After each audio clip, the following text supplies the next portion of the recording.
strategic priorities.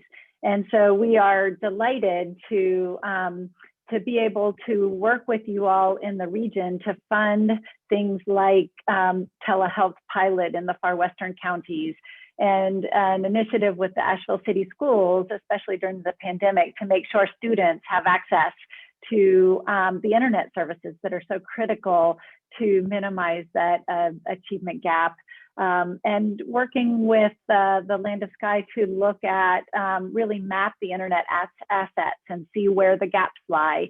And even in the pandemic, looking at funding Wi-Fi hotspots for vaccination sites. So there are just so many examples of how broadband is critical to the Dogwood Health Trust efforts to really look at these strategic priority areas and focus and really improve all of the places, the spaces where people live, learn, earn, and thrive. And that's what we hope to do. So it's an honor to be here with you all today. And I'm really looking forward to learning a lot from all of you. So thank you. Thank you, Susan, and welcome to your new role. And we look forward to getting acquainted with you a lot more over the coming months. We also have a regional organization that is well known, and that's Western Carolina University. And Chancellor Brown is here, has joined us today. Chancellor Brown. Thank you. Thank you. Happy to be here and joining everyone today on this virtual broadband summit that we have. Western is a regional public institution, and part of its mission is serving the needs of the region. Just very quickly, this past fall, we had another record enrollment of students here. This is 9 out of the 10 last years we've had record enrollment. Western continues to be offering classes face-to-face with the vigilance of our faculty, staff, and students. We were able to manage COVID in the fall and doing the same in the spring. Western continues its effort in broadband to Western North Carolina through our public and private partnerships, specifically with Morris Broadband and others as they're coming into the area. As we continue to think in innovative and creative ways to use assets of Western Carolina University to enhance broadband efforts within Western North Carolina, and that's what Western does. We like to be thinking of ourselves as conveners, working with those and using our assets as we move forward in enhancing broadband efforts. COVID really shined the light on and spotlighted the need for broadband and the issues and the availability and quality in Western North Carolina, as many of you know. And so we're here. We are here and working in partnerships. We are able to use our assets, and we're willing to do that. We're willing to think creatively and innovatively and partnering with folks. And so any way we can be of help in the future of enhancing our learning with the use of technology and with our economy in our region, Western is here. So thank you all very much for today and look forward to the rest of the summit.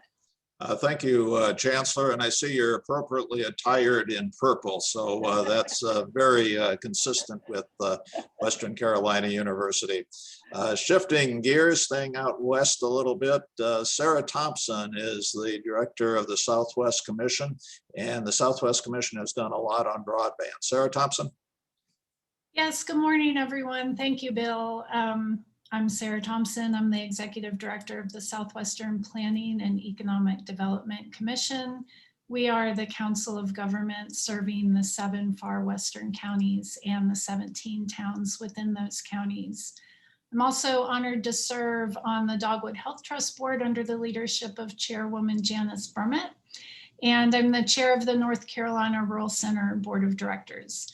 The Southwestern Commission and the other organizations with which I'm involved all recognize broadband as the primary infrastructure issue of this era, and the need for it runs through everything we work on, whether it be economic development and job creation, healthcare, education, etc.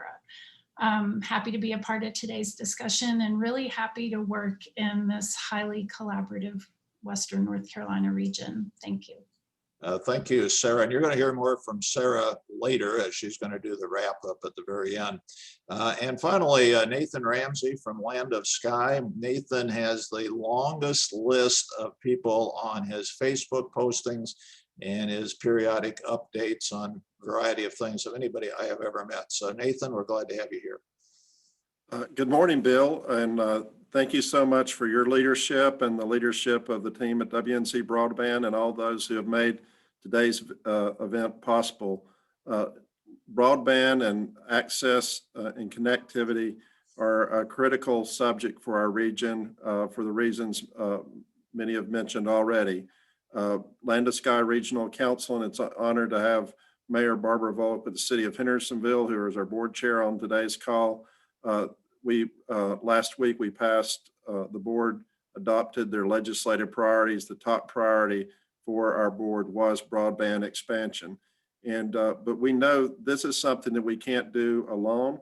We've got to do it together. And so today's meeting really exemplifies the power of partnerships. And it's a reminder that throughout our history in Western North Carolina, those that have lived in the mountains have often been under-resourced and have struggled to move forward. But the way we have been successful is when we work together to create better opportunities. And so that's why I'm so excited about this, and that Land to Sky Regional Council is honored to be a part of this partnership. I want to give a special shout out to our ECD team, Erica Anderson, who is our Director of Economic Community Development, and also Sarah Nichols. We're blessed with lots of superstars at Land to Sky, and they are certainly two of the best. So thank you everyone for joining us. We've made a lot of progress, but there's a lot of progress yet to be made. And I'm excited to work together with you to build a better future for our region. Thank you, Nathan. And I feel bad that I didn't brag about your leadership with Land of Sky and just instead comment the Facebook postings and stuff. But that's okay. I appreciate your humor, and I need to be more like Dr. Bill Cedarberg. So Bill I don't think that's a prescription for much success. But we need to move along, and we have on the program with us a number of dignitaries that I want to shout out to, but we won't ask them to say anything for fear that it would take up a little bit too much time. Now, if we were in person, I would have them stand and be recognized. And so if they want to stand, they can do so, but I don't think it'll mean a lot. But anyway, this whole project started out of the Hub Leadership Group. Dave Brown, former chancellor at UNC Asheville, was part of that leadership team. He's joined us today. Matt Pearsall, entrepreneur and philanthropist, was part of that team. Max online as well.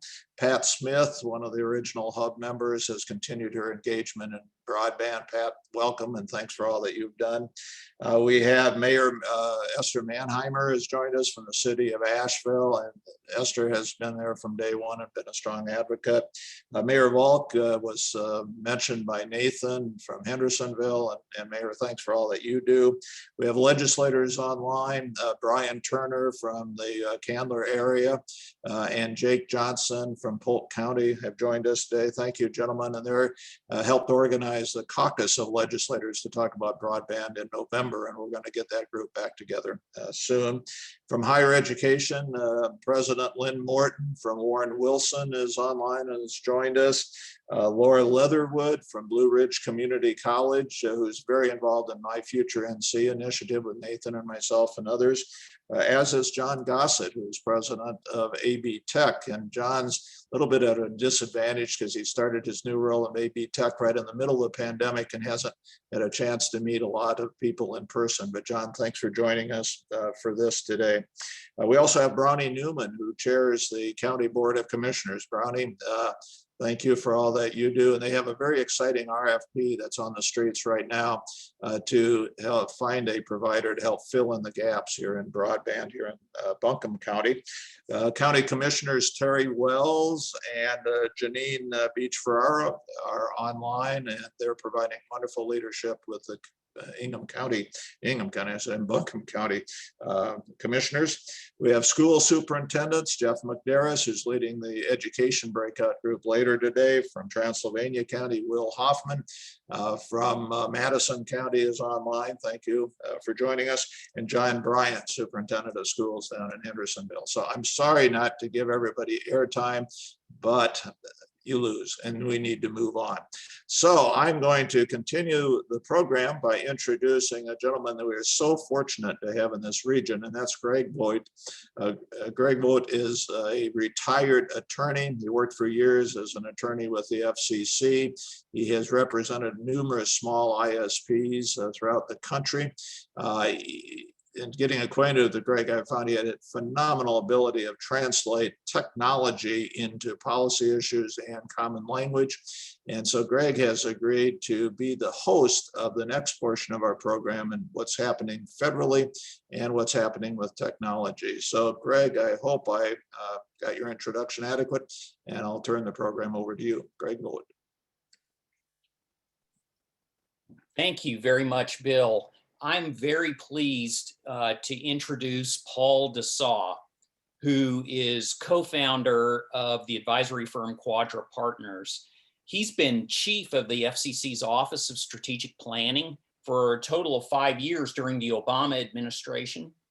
And although he's got a doctorate in theoretical physics from Oxford, his experience is much broader than physics, but he knows a lot about federal policy on broadband, both from a technological standpoint and from a policy standpoint. So Paul, welcome very much. I wonder if you can start out by telling our audience, to the extent that you can, and I guess I should mention that Paul was also a member of the FCC transition team for the Biden administration that's now stopped. And so we expect he'll know everything that's going on in the Biden administration. Right, Paul? Everything. So first, thank you very much for having me. Thank you, Greg. Thank you, everyone else. It's a pleasure to be here, even if it's only virtually. Yeah, so let me start, Greg, by answering your question about just at a high level what's going on in the administration. I mean, I think the first point to note is that broadband is a huge priority for the Biden administration, for many of the reasons that Dr. Mims mentioned and others mentioned. Clearly, the pandemic has just emphasized how important broadband is for every day, for every aspect of life, from education to work, to jobs, to communications, just to keeping in touch with people, to healthcare.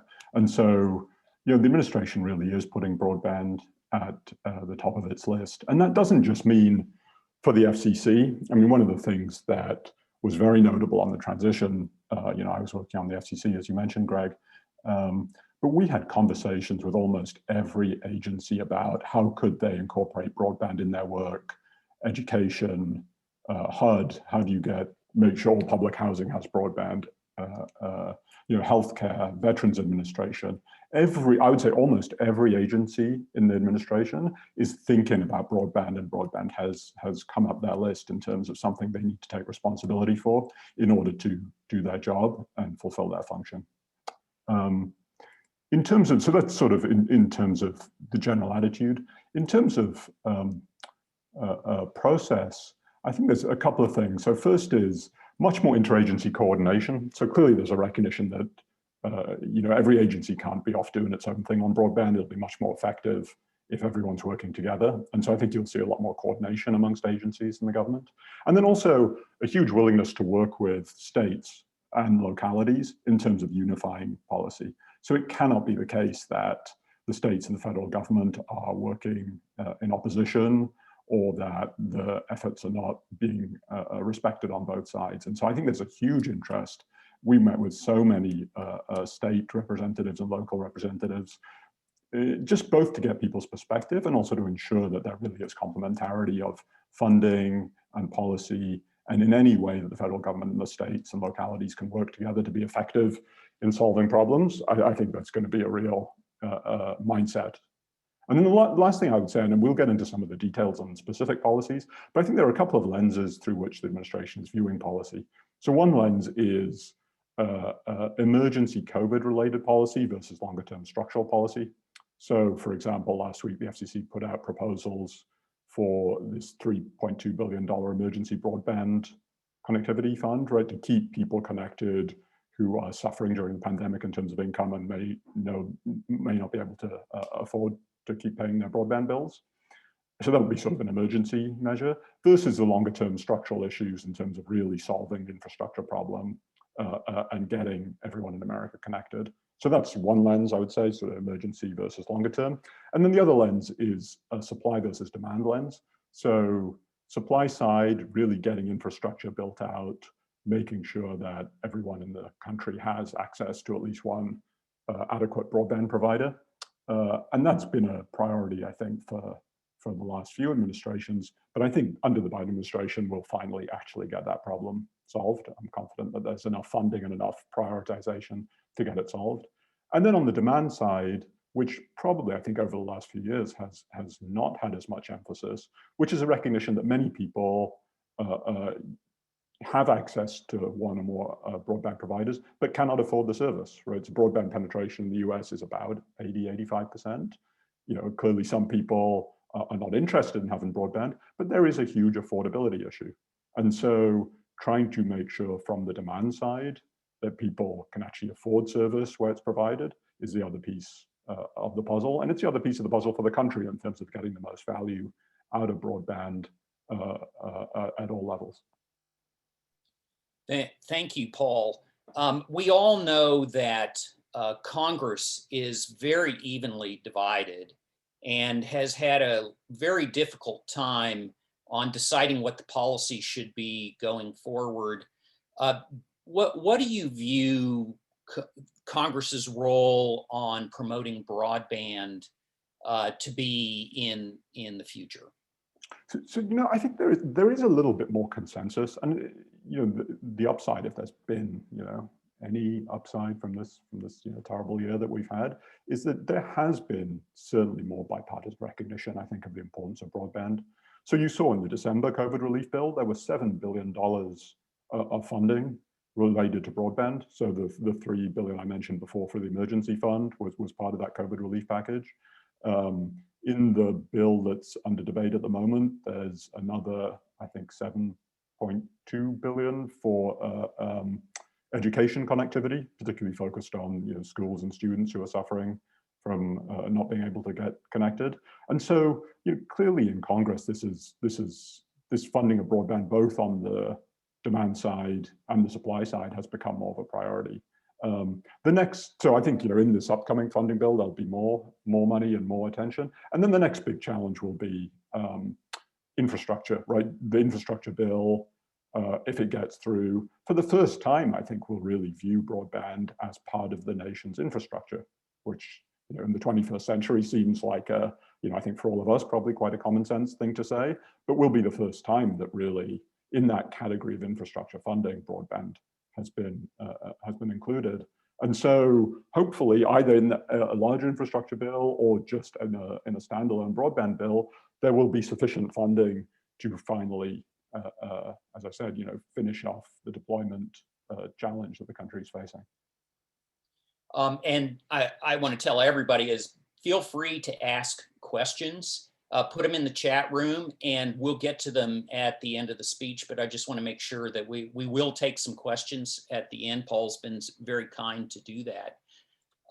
So you mentioned the infrastructure picture, Paul, and last year the House passed about $80 billion worth of broadband infrastructure. Do you think something on that level is going to happen again this year? And if so, what do you think it's going to take the format? Is it going to be targeted to specific areas like schools and healthcare, or is it going to be broader to go to states to build their own broadband programs? I'm just curious what your view is. Yeah, so the $80 billion bill, Congressman Clyburn's bill, is really focused on finishing the deployment. So the bill was $100 billion altogether, $20 billion was for various adoption measures, but the real heart of that bill was $80 billion, which is roughly the number that we estimated in 2017 at the end of President Obama's second term. With the FCC right in the closing months, we put out a white paper where we really tried to do a very detailed estimation of the cost to finally get to 100% deployment in the United States. And we came up with a number of about $80 billion based on a very detailed model that the commission uses for RDOF and universal service and other purposes. And so that's where the number in the Clyburn bill came from. And that has become sort of a benchmark for other efforts going forward. So whether we'll end up with, 70 billion, 90 billion, whatever, I think there will be something of order tens of billions of dollars, which should be of a scale to fund universal deployment. And I think the prospects for that are pretty good. As I said, I think there is bipartisan support for finally finishing this task. It's sort of amazing that once and for all, we can't really get broadband deployed to everybody in the United States. Well, along those lines, I'm wondering what you think of the following question. I mean, there's been a huge focus when you get to broadband infrastructure at the FCC that you focus on rural areas. And Western North Carolina, although it has a lot of rural areas, also has what has been traditionally thought of as urban, but still lacks complete coverage that wouldn't be covered by FCC policies right now. Do you see this changing in the future now that there's the pandemic has refocused the need to build to all Americans? So I'd say, Greg, on the deployment side, the task of the FCC and the focus of the FCC has been to focus on locations which don't have broadband networks to them, right? And you want to be efficient, obviously, in using federal money and not be displacing private capital or be using it as a first priority to overbuild areas which already have service. Now, it turns out that those locations tend to skew rural, but there is actually no formal kind of FCC policy that focuses them on rural. It just turns out when you look at where those unserved locations are, if you use a relatively, or not very granular lens, so you look at the census block and you say, well, we only care about census blocks that are completely unserved, those just correlate with being rural, but there's nothing actually that rules out the more suburban or urban blocks. And I think as the FCC gets more granular in terms of trying to allocate funding, so really trying to say, let's look at every location in the country, not let's sort of look at census blocks, but let's really look at locations, you're going to see naturally more of that money then sort of flow towards the suburban and urban areas. So to answer your question, I think that sort of implicit outcome where money skews rural will probably continue because the unserved locations continue to skew rural, but that won't preclude the more urban areas. And then the other piece is just on the adoption side, right? I mean, I think the adoption problem kind of conversely tends to skew more urban and suburban, right? So the areas where there are networks, but people can't afford the service. And so that funding should probably skew a little bit urban and suburban, but also apply to rural areas, obviously, too. Thank you. So I have to ask this question. Who do you think the new FCC chair is going to be? And there's an open committee, there's an open commission slot for a Democratic candidate. Do you know who these nominees are going to be? I think, this is one of those inside the Beltway kind of topics where sort of, people who know don't talk and people who talk don't know. It's certainly in that area.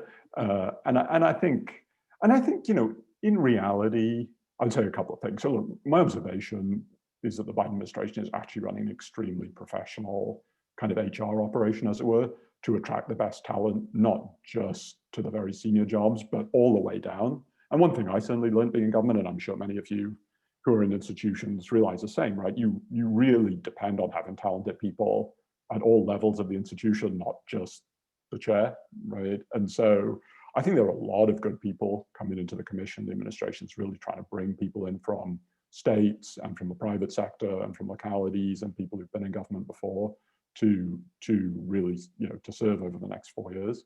The chair, I don't have any particular insight. Obviously, Chairwoman Rosenwurzel is doing an excellent job and is incredibly well qualified to be the permanent chair.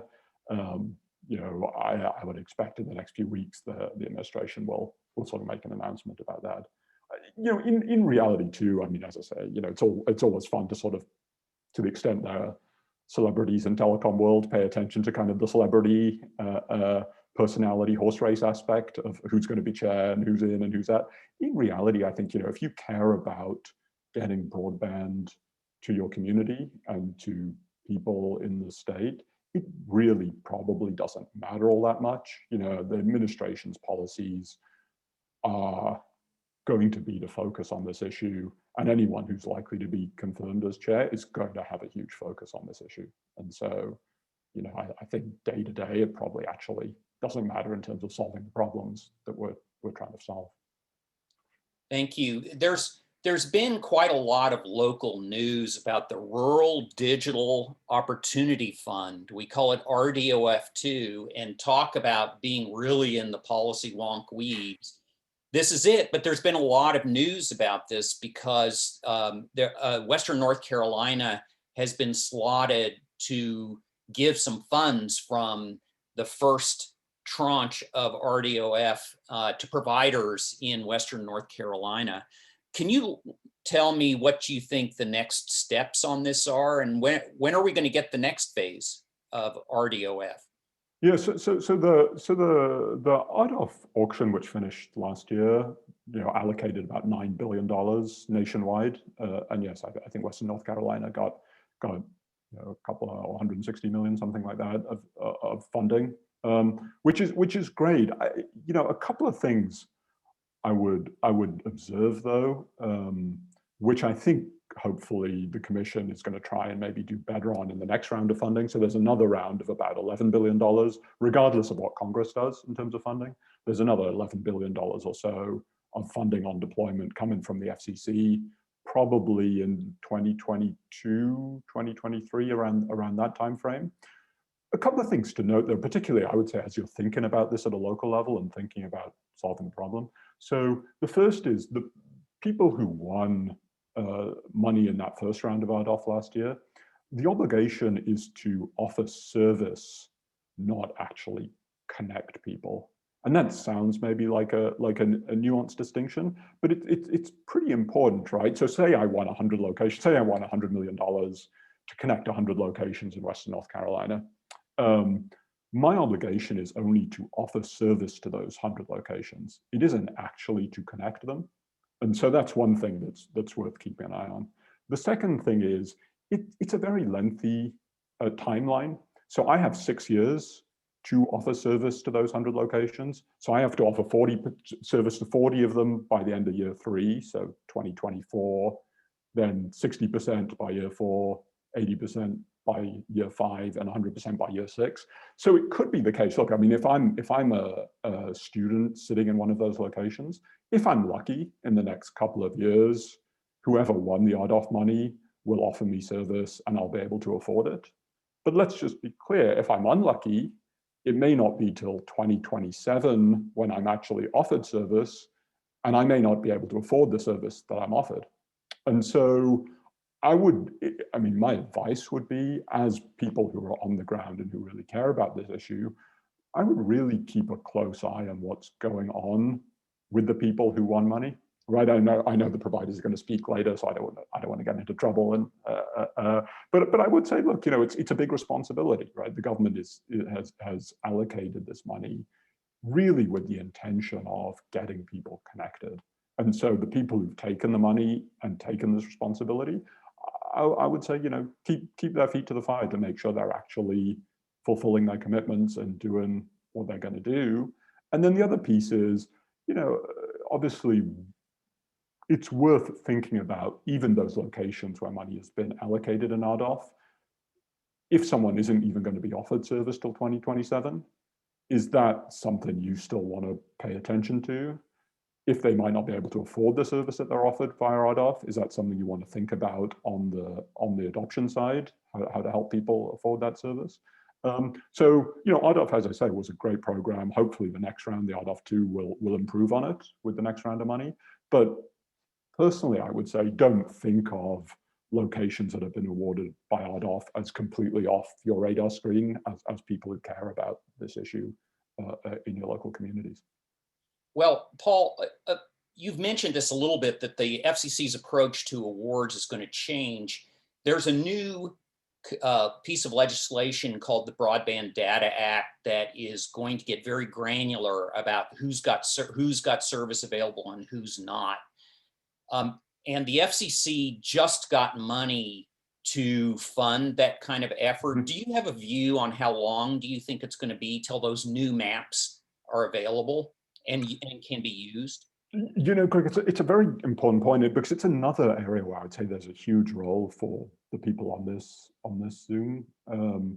So to answer your question, probably it's going to be 2022, I would say, at the earliest by the time this task is done. So just to be clear for people who aren't familiar, there's this thing called the Broadband Data Act that was passed last year, which told the FCC, look, if we're going to solve this broadband problem, you, the FCC, need to have a map of the locations in the country that don't have access to service. That's sort of logical, right? If we're going to solve this problem where people don't have service, first we need to know where are those locations that don't have service. But if you step back and think, I mean, that's actually an enormously difficult task, right? Because locations are changing all the time. Private sector builders are building out service all the time. You know, the standard for having service is changing all the time. So, you know, everyone who had dial-up 15 years ago would have had internet access. You know, if you still only got dial-up today, that's not going to cut it. And so the standard of what counts as having service changes. And so it's a very dynamic thing. So I would think of this task less as the FCC has to sort of produce an atlas that sits on the shelf and you look at, and you can look at Western North Carolina and you see the 10 locations that don't have service. Think of it less like that sort of a mapping to an atlas exercise, and think of it more like a software product, right? So it's a bit more like Google Maps, right? So it's something that's going to be continually updated, and the FCC has the obligation to continually collect data and keep updating these maps. And that, I would say, is an area where there's a real role for people on the ground, because these maps are very important, right? The FCC and other agencies are going to use them for allocating funding. So if there's a location that is not in this map, then it's not going to be eligible for funding, right? If there's a location in the map that's already being served, it might end up getting duplicated funding, and that's probably not the best use of money. And so in the Broadband Data Act, the FCC formally has to have a process by which states, local institutions, individuals can give feedback on the maps. And the FCC last month released the rules and sort of started implementing that. And I think later in the year, you'll see kind of the draft maps coming out. And so I would say you look at anything that you can do as a community, as a state, to help the FCC get accurate data about the areas that you care about. The FCC will be all ears. They're very keen to get help and get data because, again, they have to do this nationwide. It's a huge task to find every single location in the entire country that is or isn't being served by broadband. And so it's something that I would say is worth keeping an eye on, because there really is, I think, a role to make that data as good as possible and help the federal government get it right. And it will really benefit, you know, Western North Carolina to have that data be accurate. And this is a process that's going to go, as I said, for the next at least 12 months. The FCC just formed a working group internally to focus on this. And Jean Cadu, who's a longtime FCC employee who ran the broadcast incentive auction that some of you might have been familiar with, who's an outstanding public servant, is going to be running this. And, you know, for the next 12 months, her job is to get the best data possible so that these maps are accurate. Thank you. I have some questions from the audience. That the question has come up about whether the FCC or Congress are going to refocus on the net neutrality issue. What do you have to say about that? So I think it is inevitable that net neutrality and Title II will reemerge as an issue for the FCC or for Congress to deal with. You know, look, in reality, again, you know, my personal view is that it actually doesn't really matter if you're trying to solve the problem. I mean, the like on both sides, there's rhetoric on both sides, right? There are people who say, well, if you have net neutrality, then investment will go down, investment will collapse, and that'll hurt infrastructure deployment. There hasn't really been in the how long now, more, about 15 years or so that people have been debating net neutrality. There isn't actually any evidence that that's true. And even the larger companies now are saying that it doesn't really matter for their investment decisions. On the other hand, I think you have the hope of some people that, oh, net neutrality will mean lower prices and will mean more affordability. And that I think probably isn't true either, right? There isn't any correlation between Title II and net neutrality and the likelihood of price regulation. So on the whole, I would say, look, net neutrality is important as a principle, right? What does net neutrality mean? It means that your broadband provider fundamentally should not be messing around with the content that is transmitted over the broadband connection. I mean, that seems like a pretty walking around common sense attitude, right? You don't want your cable provider or telco who's giving you broadband to suddenly wake up and say, well, let's block Netflix because I've got a competing streaming video service. Doesn't seem right. And so, I think it's a pretty common set of rules. It should be the case that some agency in government, in my view, has jurisdiction over broadband, considering what an important part of the economy broadband is. It's sort of amazing that if your local cable provider did stand up tomorrow and say, we're choosing to block, all traffic related to Western North Carolina, there'd be no rule against that, and there'd be no agency that obviously has, very clear authority to do something about it. That seems a little unfortunate. And so it makes sense in my mind for the FCC to assert, regulatory authority over broadband. I'm just not sure that as people focused on the problem of actually getting broadband deployed and adopted and used, getting broadband embedded in healthcare and education and jobs and job creation, all these things, I'm not sure that net neutrality really makes much difference for that problem.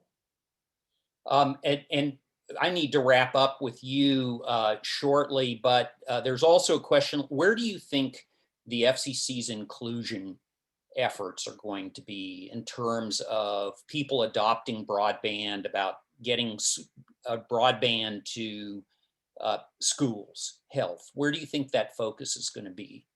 So I think the problem, I think, is being attacked from two dimensions. So I think it's being attacked on one dimension, on the helping low-income people just afford broadband service, right? And so, that obviously then correlates with communities of color in general. It correlates with people who are otherwise structurally disadvantaged and unemployed. And so there's just things like the emergency broadband benefit and the Lifeline program, for example, are targeted at people below the poverty line, students on Pell Grants, people with kids eligible for school lunches, people in public housing. And so, there's that whole helping just people afford broadband side of the pincer.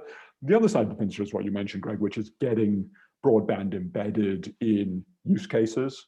So, for example, I was talking to a telehealth firm the other day that helps with seniors' remote monitoring. So getting all the data from the in-home devices to their healthcare provider.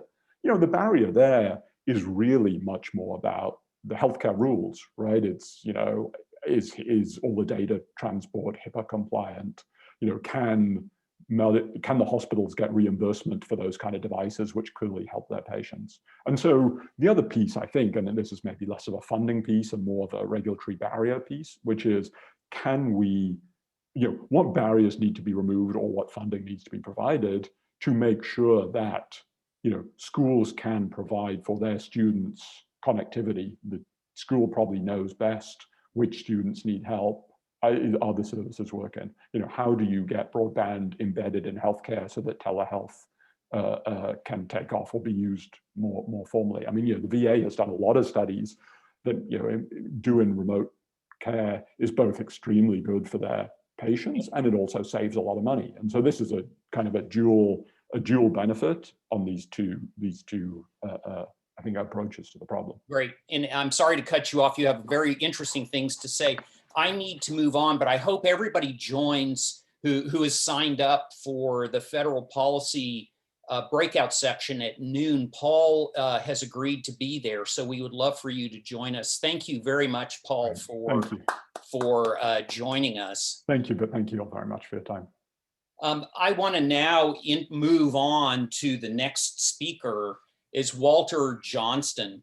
Walter Johnston has been in the telecom arena for 4 decades, and he's an engineer by background, and has been with a number of senior positions in Bell Labs, AT&T, Telcordia, and was most recently at the FCC, where he was involved with satellite system spectrum planning, broadband networks. He is just an expert in what our network should look like and what it takes for broadband. He's now retired, so now he has plenty of time to spend with folks like us to talk about these things. Welcome, Walter. Thank you. Walter, I wonder if you could, hopefully this is not too techy. Walter has agreed to make sure that we all understand this. And even as a lawyer, I need to understand what's going on, because I only pretend to be an engineer when I do policy things like this. Walter, what do you think the term future-proof broadband means? Well, first of all, I want to give credit to Paul as he was talking. I took a lot of notes because I think it gave me some talking points. But we talk about future proofing.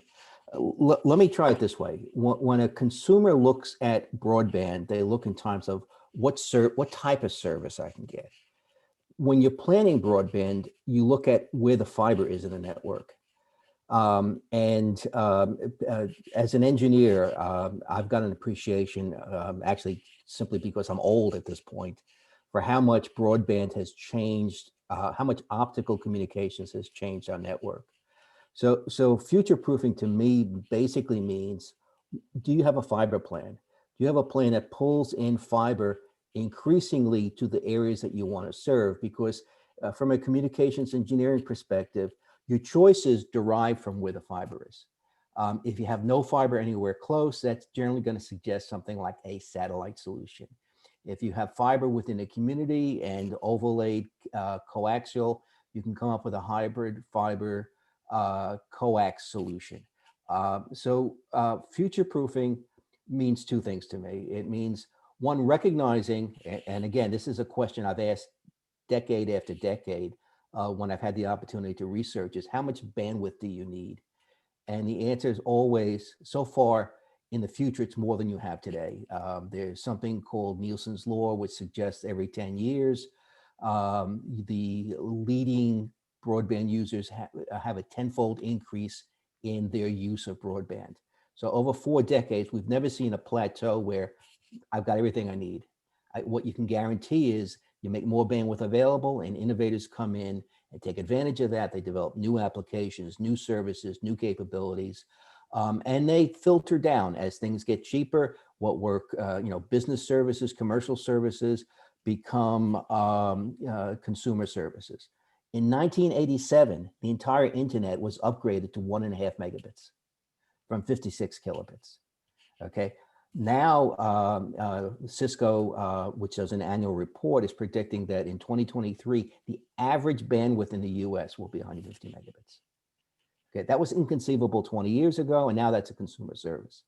So one is, your needs will keep increasing, and the way to meet that is with a plan that addresses both how fiber is deployed within your community, what's the plan for it, who can share it, who can access it. And I've argued to other people that you need a state plan and a local plan that says, we know how fiber is going to enter the community, where it's going to be located, and ideally, perhaps with state and local incentives and funding, it's available beyond a single company, because the bang for the buck increases dramatically if your sharing of the basic infrastructure capabilities goes up. The other thing, which is bad news, is that it's no longer going to be about broadband. We're already seeing that people are talking about something called edge services, where in order to increase the capabilities, you're not only locating bandwidth, but you're locating computing resources, storage capabilities, processing capabilities, much closer to the consumer. This began 10 years ago with caching services. If you're watching a movie, the odds are that movie is stored very close to you in a hosting facility and made accessible to you from the facility. It's not broadcast across the country. So you need a plan that addresses things like edge services, broadband deployment, hosting facilities that needs to be worked out at a fairly strategic level. And if you can invest in that and have a plan, then you started talking about future proofing. I'll say one other thing, and Paul alluded to this. In the past, when the FCC focused on delivering services, making services affordable, what you got were these plateau services. If you said broadband was 1.5 megabits and you funded that, you wound up with a capability that was not evolvable, was not future-proof. People had 1.5 megabit capability. About under the Obama administration, probably about 6 or 7 years ago, the FCC reached a turning point and they started to realize they need to focus on infrastructure funding as well as an evolvability of services. Okay, so as Paul pointed out, infrastructure planning is extremely important to future-proofing services.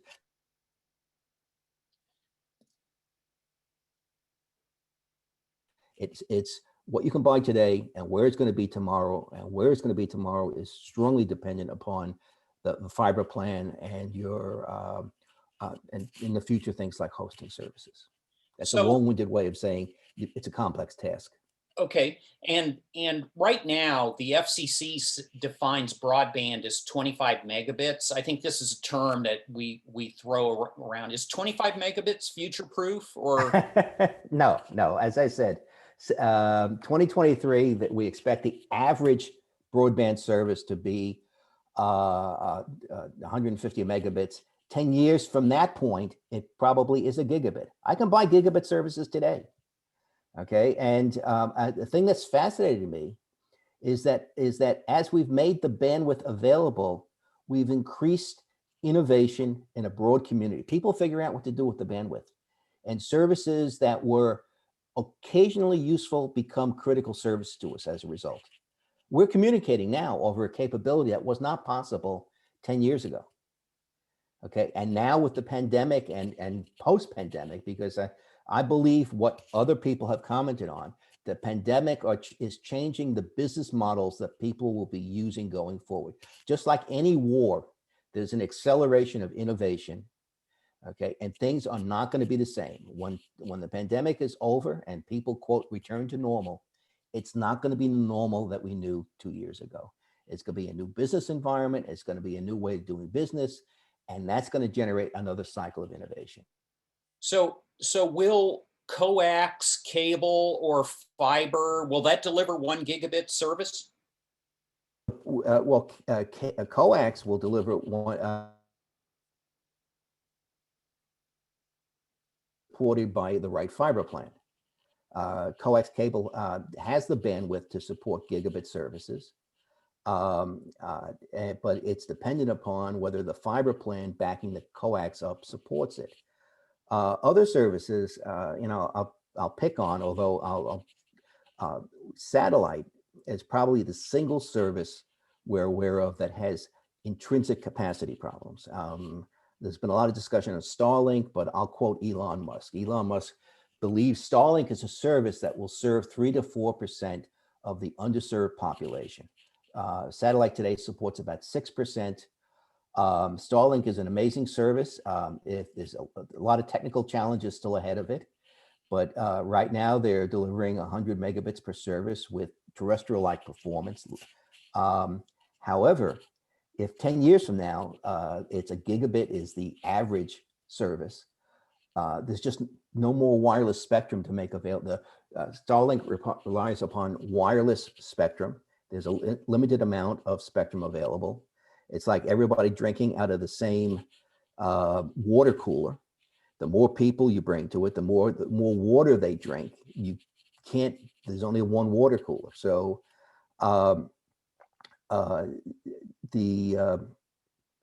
fiber capability is really intrinsic to moving towards the future. And I'll go back to what I started with. If you don't have a state and local fiber plan, then you're really not doing an evolvable broadband plan for the community.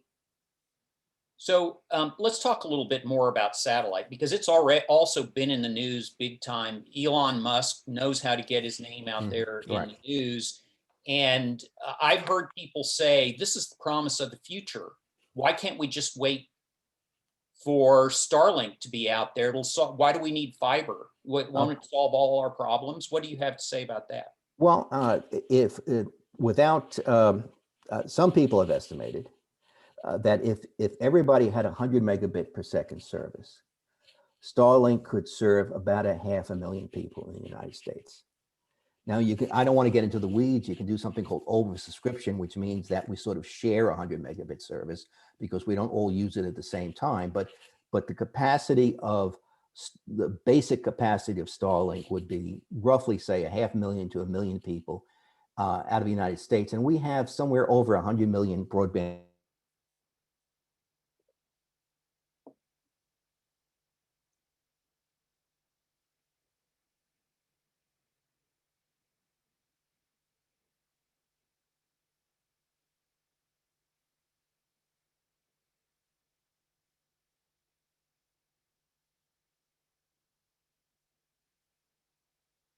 Did we lose Walter here?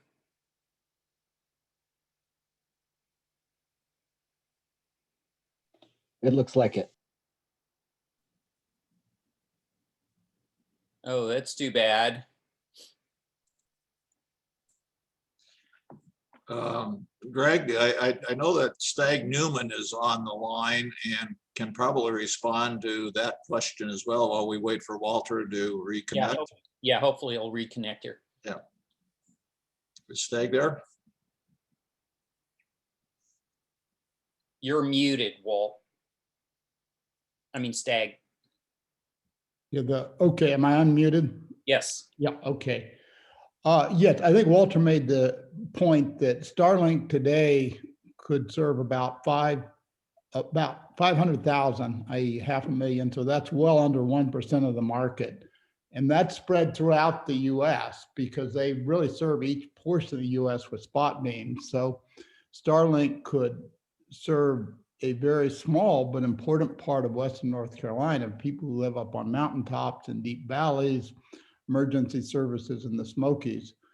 But we estimate, even in Buncombe County, the most developed, that 10 to 15% of the people don't have it. So we already have 15,000 in Buncombe County alone, and that would totally overload the Starlink spot beam for our area.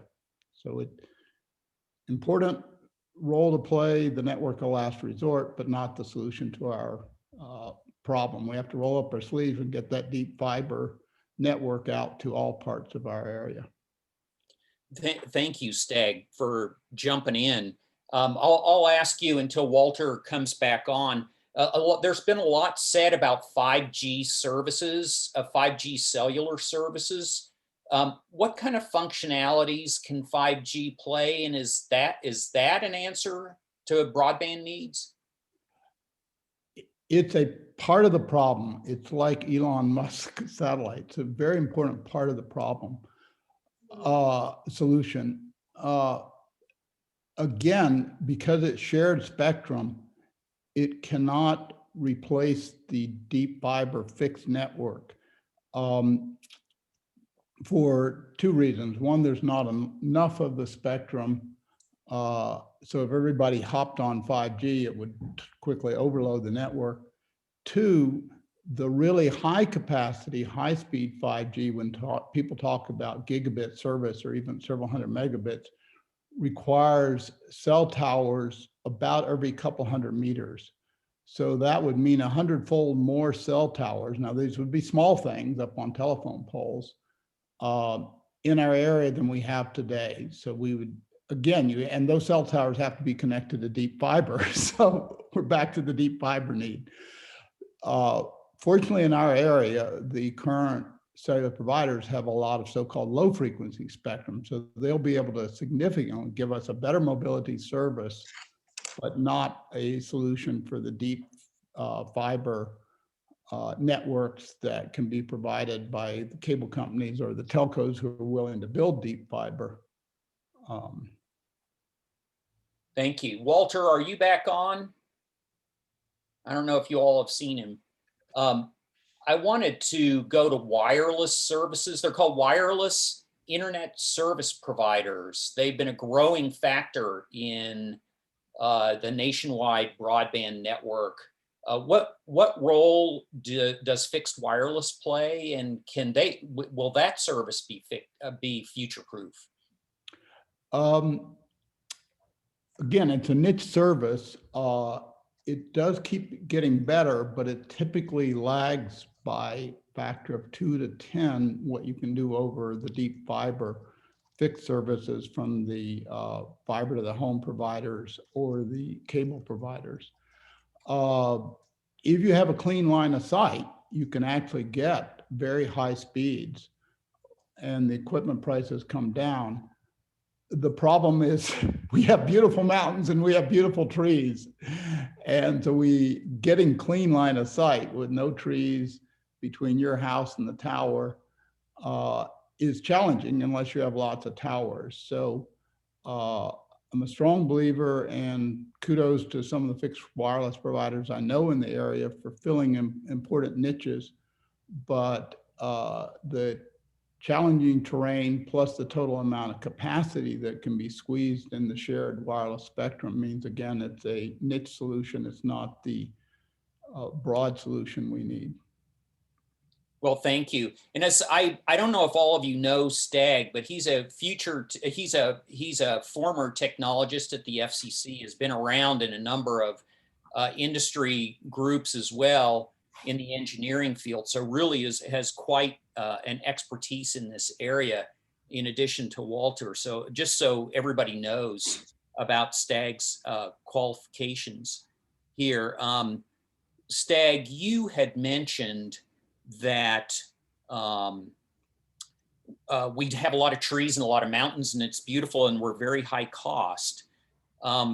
What kind of advice should we get from that on how to get complete coverage in the mountains and with trees? And if Paul wants to jump in here too, please do. Yeah, let me answer and let Paul answer. And thanks for that quick intro, Greg. That was a nice way of saying I'm old. I saw the first fiber installation when I was at Bell Labs in 1979, and the same time, the first cellular. And I'm fortunate to work with both Paul and Walter for a couple decades, both when I was chief technologist at the FCC and then subsequent to that. So I think, first of all, we need to really understand where our problem is. So each county should roll up their sleeves and put together a map of where they do and don't have adequate, and by adequate, I mean future-proof, greater than 100 megabit per second service. We recently did that in Buncombe County, happy to work with other counties, some of the counties that actually have an even better handle on the problem than we do in Buncombe. So find out where your problem is, and then go to your service providers, either ones that are already in your county or ones that are eager to serve, and say, what do we have to do to close the business gap so you all will do the investment? You know, let's get at least one high-speed network basically down every primary road, secondary road, and as many of the tertiary roads as we can, deep fiber. Can I cut you off, Stagg? Walter is back on the line. Oh, good, great. Walter, I wonder if you have an answer to this question. I asked the question whether we've got mountains and trees in Western North Carolina. We're very high cost to serve. Do you have any advice for us on how to get broadband to these difficult to build areas? First of all, apologies. I should announce I'm in Austin, Texas. We've had some recent problems, I think, as most people are aware. And I'm now actually on my cell phone, using it as a hotspot. There's no great answer to your problem. let me come at it from this direction. Okay. First of all, there's always going to be some economically unservable area of your population with ground-based services, which is why, and if I didn't make this clear, I'm very enthusiastic about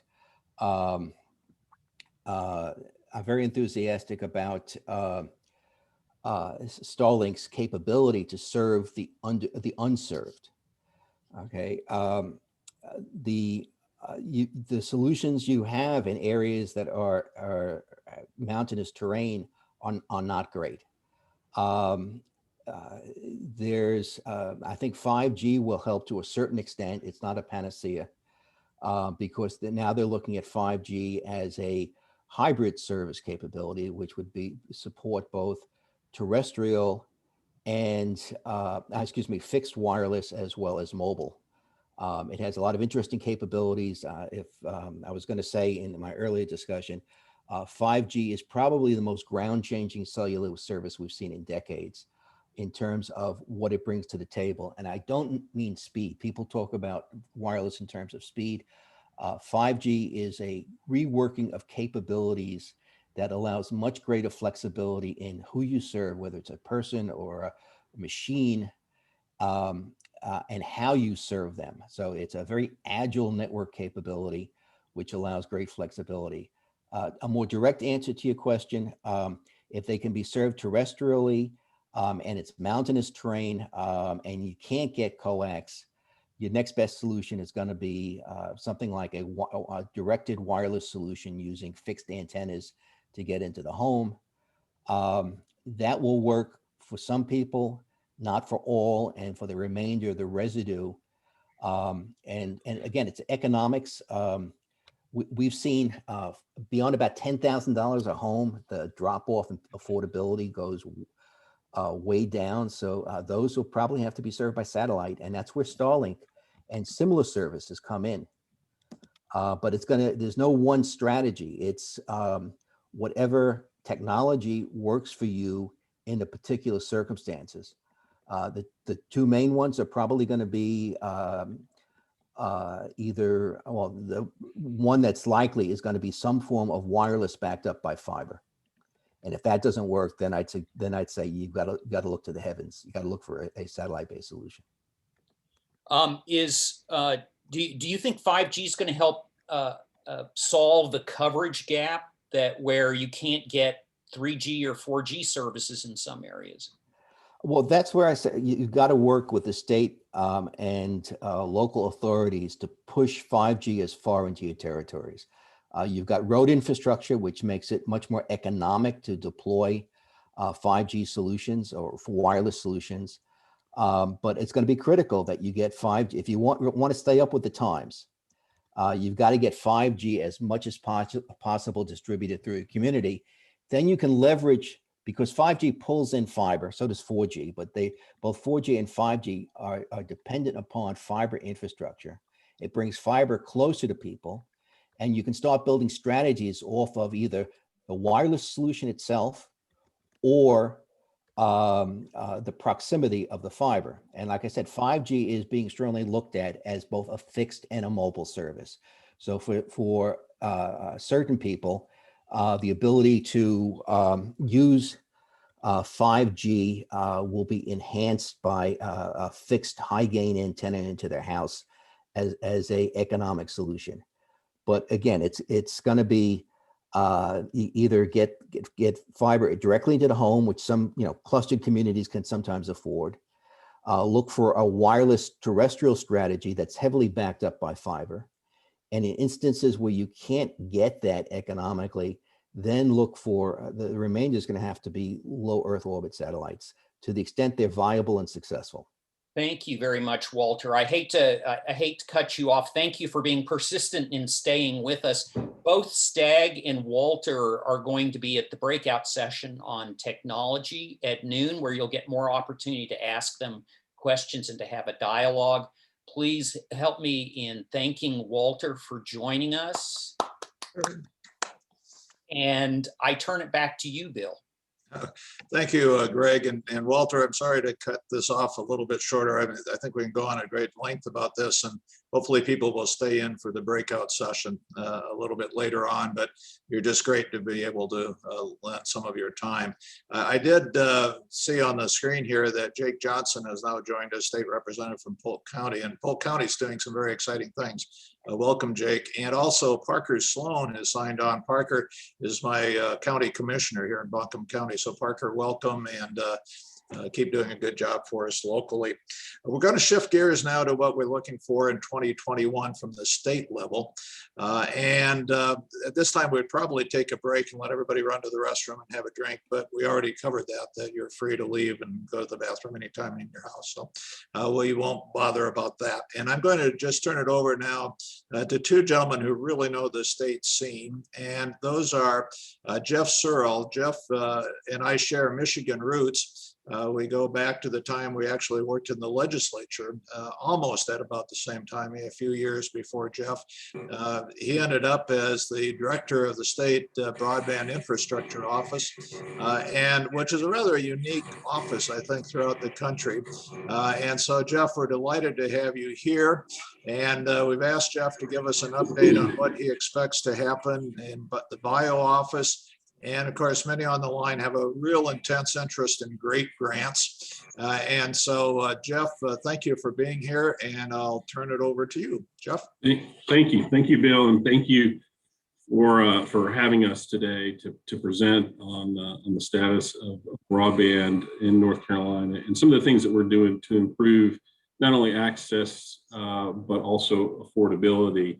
And Bill's right. I am a Michigander by birth, and I was raised at Tar Heel, Go Heels, and so coming back to North Carolina, I took this job and at the Broadband Infrastructure Office 6 years ago. Next slide, please. And we have a small staff here at the North Carolina Department of Information Technology. Basically a ragtag bunch of ne'er-do-wells who were given the task of connecting all North Carolinians with affordable, reliable internet access, but given no money or resources to do so. Next slide, please. So what we have done is a number of different things to move the needle. And you can see those here. I won't go over each one of them, but I will highlight a couple that are important. One is the technical assistance program that we have, and many of you are probably familiar with Keith Conover. Keith is on our team, lives in Asheville, and has worked closely with Land to Sky, Southwest Commission, and many of the counties there to plan, improve, engage with internet service providers to expand coverage. And we're really proud of the work that Keith has done out there. He's been a great asset, I know. And then the second thing, or actually I'll mention two other things. One is data collection, analysis, and mapping. And that's something that we've talked to STAG about a lot. And you all are doing some great things there with the University of Asheville. And we'd like to really co-opt some of those initiatives and approaches. And then importantly, I mentioned no money. Well, we finally got money. About 2 years ago, the General Assembly appropriated money and created the Growing Rural Economies with Access to Technologies, or acronym as we do so in Raleigh, great program. And right now we have 55 active projects across the state that will connect over 35,000 residents. We have 12 of those projects in Western North Carolina that are current. And so that program has proven to be pretty successful. There are some things that we continue to work with the General Assembly on to improve that program. But right now, we've really ironed out a lot of the wrinkles, and it seems to be one of the most efficient ways to move capital out into the markets, which is really what we see as the source of or the biggest hurdle right now, and that's capital, because a lot of folks like Land to Sky and Southwest Commission have done just an excellent job of planning and putting together written plans and doing a lot of outreach. But at the end of the day, if there's no money to fund the planning or the projects, then everything stalls. So we are a big believer in grant programs. We've seen up in the northwest part of the state, Ash, Allegheny, Surrey, Wilkes, those communities all received funds back when the Recovery Act was paying for some of these broadband expansion projects. And those communities, including Yancey and Mitchell, are connected with some of the best internet access in the state. And so we see, the capital as the big kind of hurdle and one that we need to get over. Next slide, please. So, just as I'll mention, you can take a quick look at this slide, and I can leave it with you. But it gives you an idea of where those great grant rounds. We've had 3 rounds have been funded, and then I've put in the other grant programs, the federal grant programs, USDA, and the RDOF awards, and map all of those for you, so you can see where those awards are going to go. And it'll give you an idea of how much investment has been made in the state with these programs. USDA alone has invested over $75 million in the last 2 years in the state, which is good. It's a very good thing.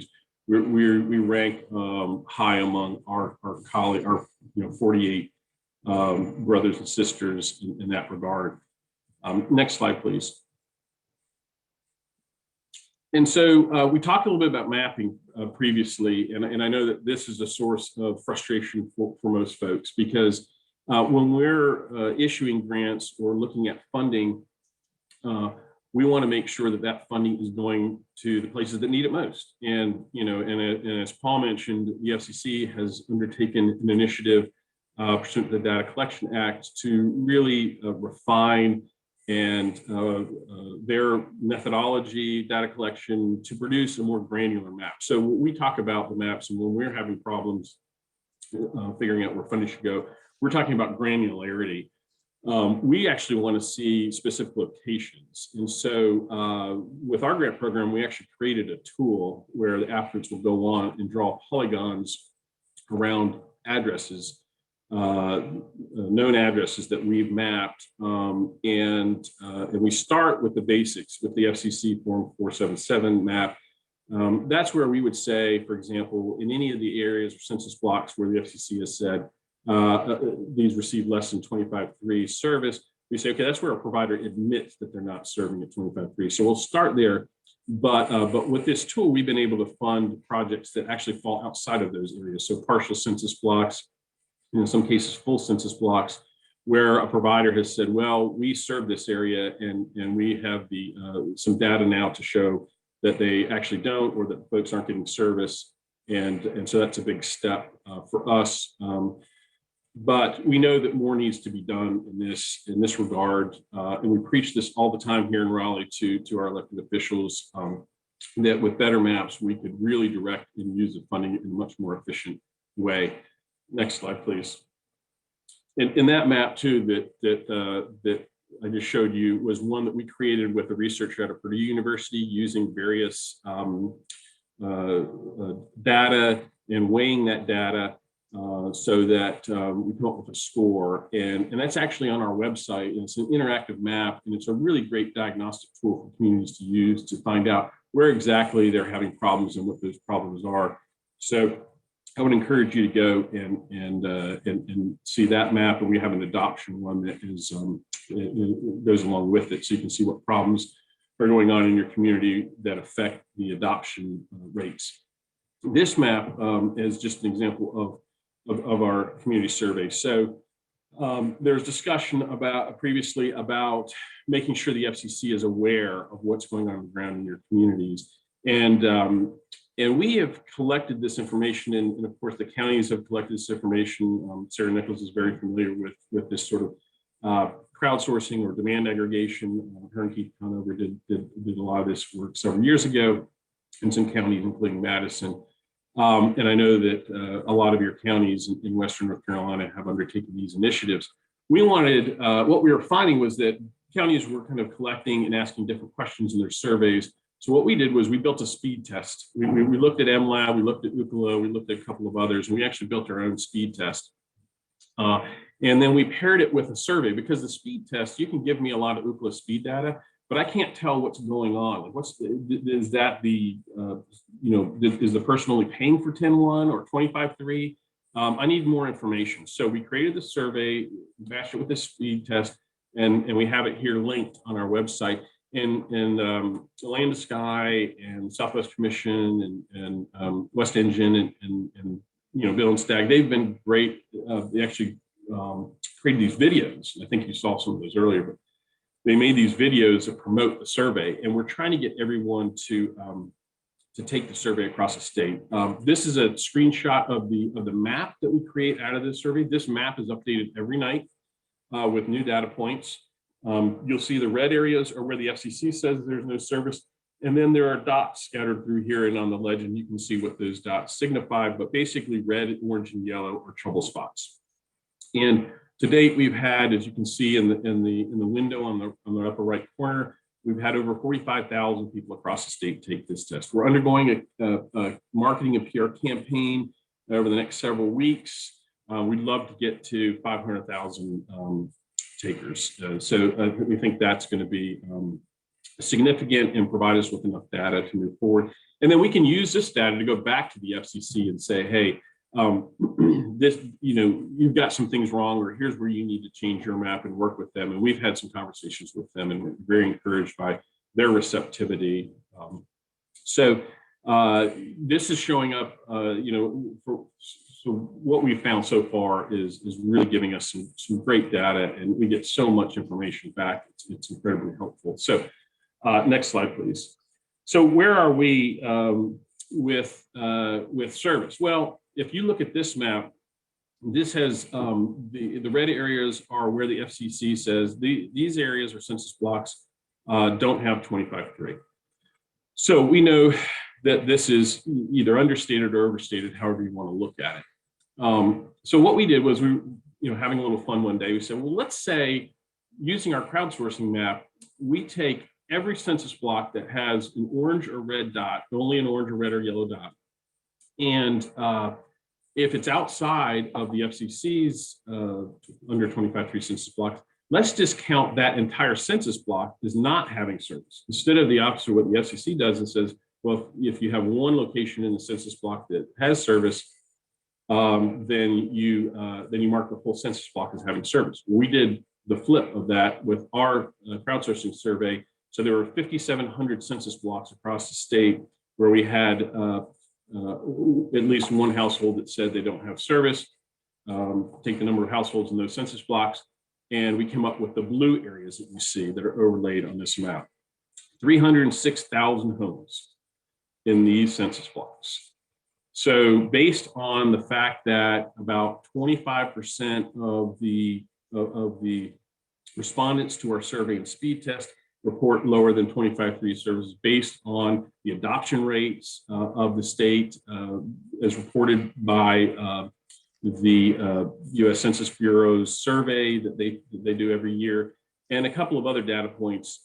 What we figure is, or we estimate, that instead of the red areas having 220,000 unserved homes, that's the FCC reporting, we think that it's more like there are over 1 million North Carolinians that don't have internet access at home that would meet the 25.3 threshold. So we think that the unserved broadband areas or locations in the state are slightly over 1 million.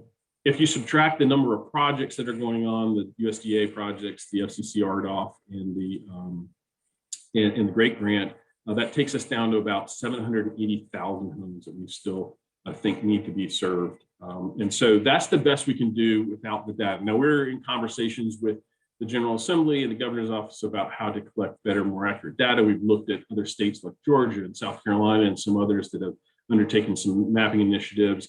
And we've looked at some other models, and we hope to improve upon that. I'd really love to get more granular data and a better map before we spend more Great Grant dollars or federal money for that matter. Next slide, please. That's it for your slides. Okay, Well, lucky for you, I am finished. So, Jeff, congratulations. I was teasing Jeff. I've never seen him make a presentation where he didn't have like 100 slides, and I was all ready to cut right in and say time's up. So, well, Bill, an thanks. award. Yeah, no, thanks for that. And because I went to and proud graduate of the Bill Sederberg School of Collaborative in Blarney, I will want to thank particularly the Appalachian Regional Commission and the Dogwood Health Trust, because they are funding a telehealth program in Western North Carolina that we're working in partnership with the Department of Health and Human Services to roll out. All right, I have one quick question and one little bit more detailed question. Quick question, how much more money do you think the legislature is going to put into great grants? That's a great question. And in fact, last night, a group of appropriators on the House side just introduced a bill that would add $46 million more. So in the third round of Great Grant, we had $30 million to fund 71 projects. That meant 53 projects went unfunded. This bill, and I don't know how likely it is to pass, but it just kind of popped up on us. This bill would fund the remainder of those 53 projects. That means there's 17 additional projects in Western North Carolina that would be funded. So that's good news. So that's immediate. And I think that's something that would be in the COVID relief bill.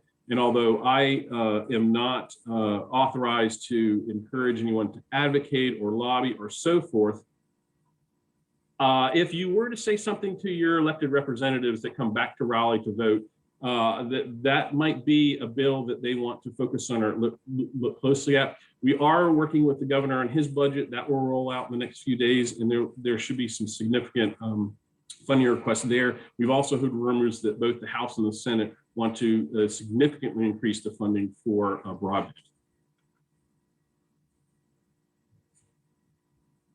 I guess I should unmute myself. I've been pretty good about that so far. So last question from Lamar Owen. When are you going to make public the applications for the award winners? According to his note, you did that for like 10 days or something, but then took them offline. Are you going to make a practice of having that information available so that people can see it? Yes. Okay, well, that was a short answer. Okay, Lamar, so we are paying attention. So our next speaker, and just a reminder that Jeff has agreed to join us for the breakout session on the funding information. So there's a number of people online that have an interest in these great grants, and you'll have a chance to have more interaction with Jeff on that.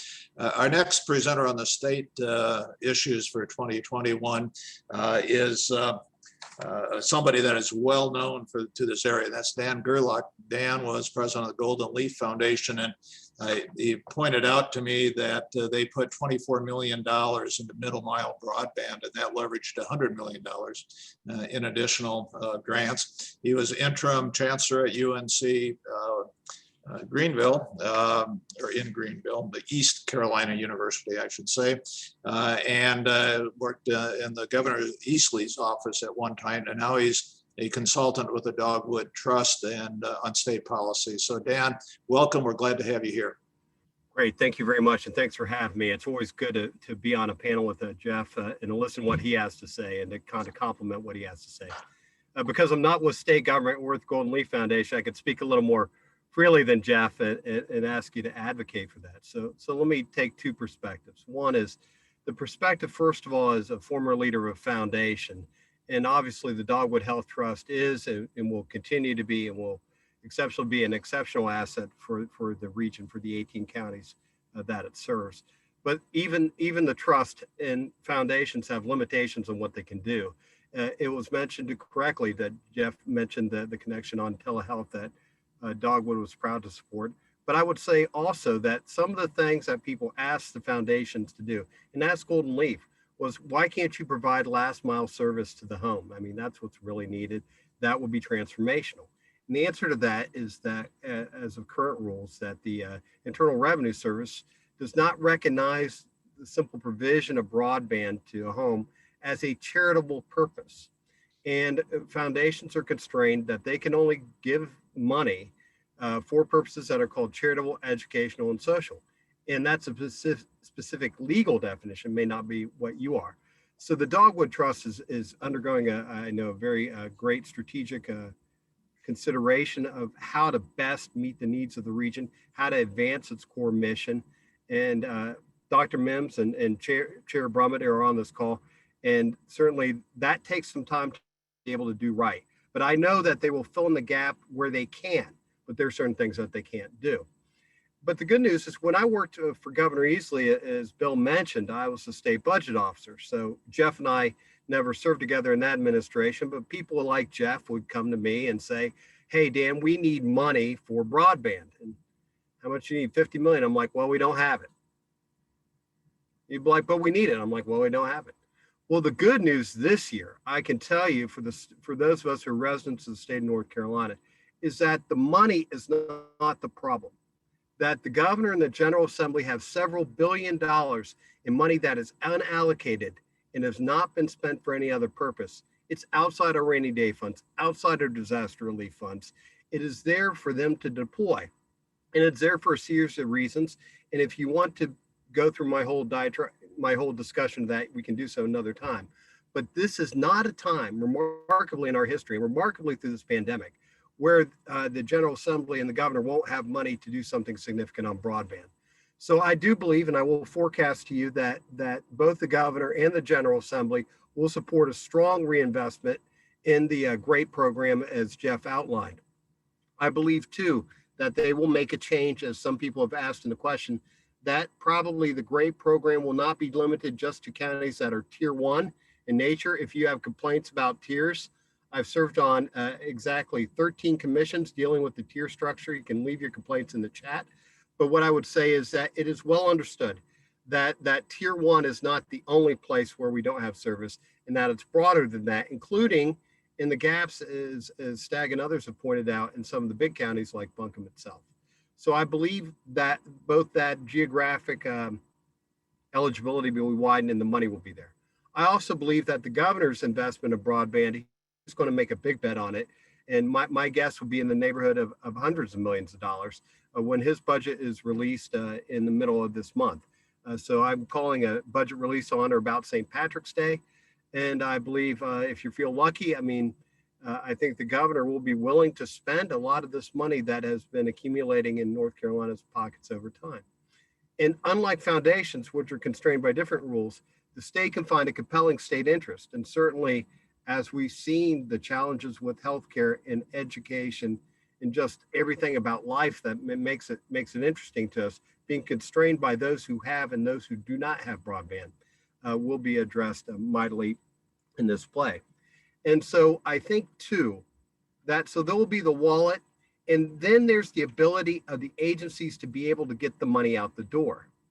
And so even if you, and we've seen this in various other things under this pandemic era, where agencies have been giving millions and millions of dollars to administer. But as Jeff said about his small ragtag bunch of ruffians there in Raleigh, they're small.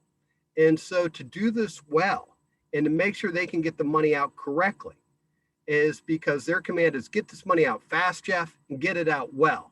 And those two things are often contrary, because Jeff has to make sure that he follows all the rules, because otherwise other patriots will come in and tell him where he did the job wrong, and that will cast a pall on the program. But on the other hand, is to get more money out, more money. People say more money, more problems. I'd rather have more problems. But I would say that is the kind of thing, to administer it is still going to take a while to get to the service, right? It's, as Paul was pointing out with the RDOF or RDOF or however we say it, I think it was maybe Walter as well, was talking about it's going to be several years before you might actually get some benefit from that. The same thing here. But that said, is I believe that there's bipartisan consensus on broadband. And the point of the matter is that $40 million a year is a lot of money. But in broadband terms, especially in the mountains where it's expensive to get the permits and to do all the things you have to do, as you know, it does not go as far as we would like it to go. But so that's some of the good news. The other thing has not been discussed, and I asked Sarah Nichols about that. And by the way, Sarah, thank you for all the, I'm looking at Sarah's picture in my chat. Thank you for all the person work you did in setting this up, and for all those of you who worked so hard to put this together. But Sarah is like she has put the pedal to the metal and keeping us all in line here. But I would say this is that that the Emergency Broadband Benefit Program, which the FCC just approved last week, addresses the second issue of the broadband triangle. One thing is we all focus on because a precondition is you be able to get the service. That's problem one. Then problem two is if you have access to it, if the line is right there and you can hook up to it, can you afford it? That's number two. And then number three, of course, is, okay, well, if you can afford it and you have access to it, do you even want it? Because there are some people on this earth who think, what the hell do I need that stuff for? It's just a distraction. I don't need it. I got a cell phone. Why do I need all this service, right? So, but that second problem is what this Emergency Broadband Benefit Program will address. It will provide to providers that participate up to $50 a month in subsidy for your monthly service, $75 for those on tribal lands, up to $75 per month for those on tribal lands, people who meet some kind of definition of low income. It might be they qualify for federal lifeline service. It might be that their kids qualify for free and reduced price lunch. It might be that they lost their job. There's a whole litany of these in the 95-page order of that the FCC released last week. There's also in that a benefit of up to $100 per family. I think it's per household or something like that benefit for devices. Paul's nodding, so thanks, Paul. For devices to connect, it might be a laptop, might be a tablet, might be something like that to enable you to benefit from this, from having the end user device to do so. The family would have to put in between $10 and $50, so it would be part of it. They'd have to have skin in the game. But I think that part of the program is going to be harder to administer than straight subsidy. But those are two things to address this kind of middle issue. And I think the federal government is probably the best situated to address that. So those are a couple things that I think are there. I'm watching my time. I set my timer. And I'm going to stop there like a full minute ahead of schedule for those who said I can't do it. Prove you wrong. So on those issues, we've got the wallet, and can we enable it? It's going to take some time to do it, but I yield back the balance of my time, Chairman Cedarberg. You could tell that you served time in the legislature with that yielding the floor, as they say. So, Dan, question is, the governor's going to come out with a proposal. What do you expect will be in it? And then how do you see him working out the differences between the Republicans in the legislature and what the governor wants to do? Well, so the second part of that question is, I believe what the General Assembly will do is they created this great program that Jeff's outfit operates for a reason, and they like it, and they made some tweaks to it. And so I think their view is let's put more money into that. And the private providers who are a large part of that discussion, I think it's fair to say. And so they're bought into it. So you don't have, a lot of controversy about that.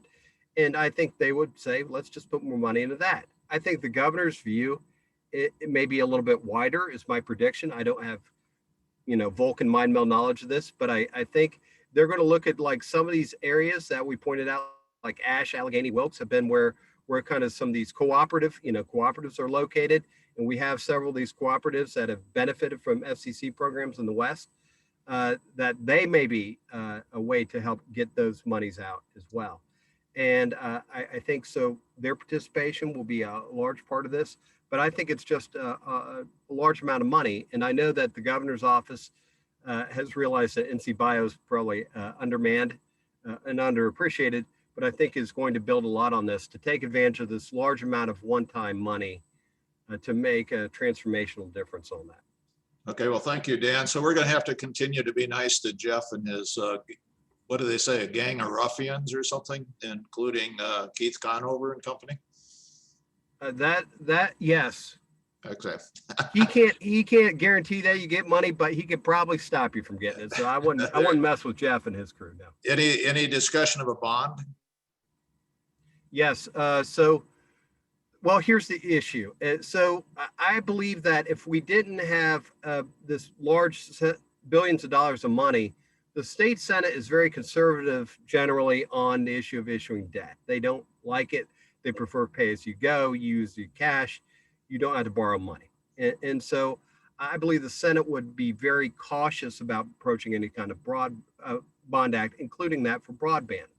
That said, I think the House of Representatives, also controlled by the Republicans, as is the Senate, but they're a little different mindset. I think they'd be open to a bond, and I think the governor would be as well. because the converse is, sure, you've got a lot of cash right now, but also borrowing rates are, well, we say they'll never get lower, but they're pretty dang low. So why not use that and spread the cost around along of a fixed asset that will last for, however many years for the taxpayers that have done it. So I think a bond act is possible, but not probable. Okay, thank you very much. Time to move on. You had mentioned Sarah Nichols, and I'm going to toss the ball over to her to talk with providers about what to expect in 2021.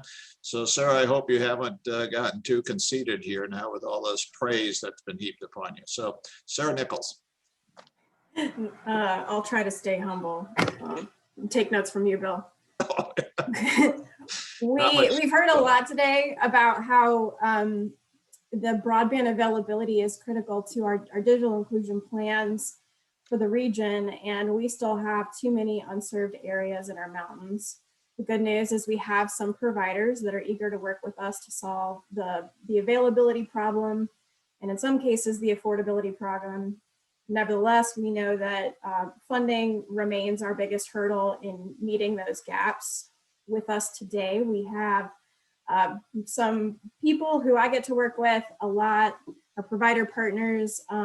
Each of these represent a different kind of technology or a different approach to broadband funding. And I'm blessed to have this group of people with us today.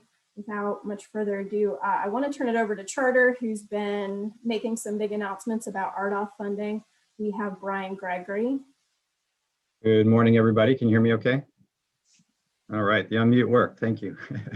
Praise to everybody for putting this together, and just listening to the quality of speakers. It's been great today. So I'll try to be fast because Bill probably has some kind of shocker under my chair if I go past my allotted time.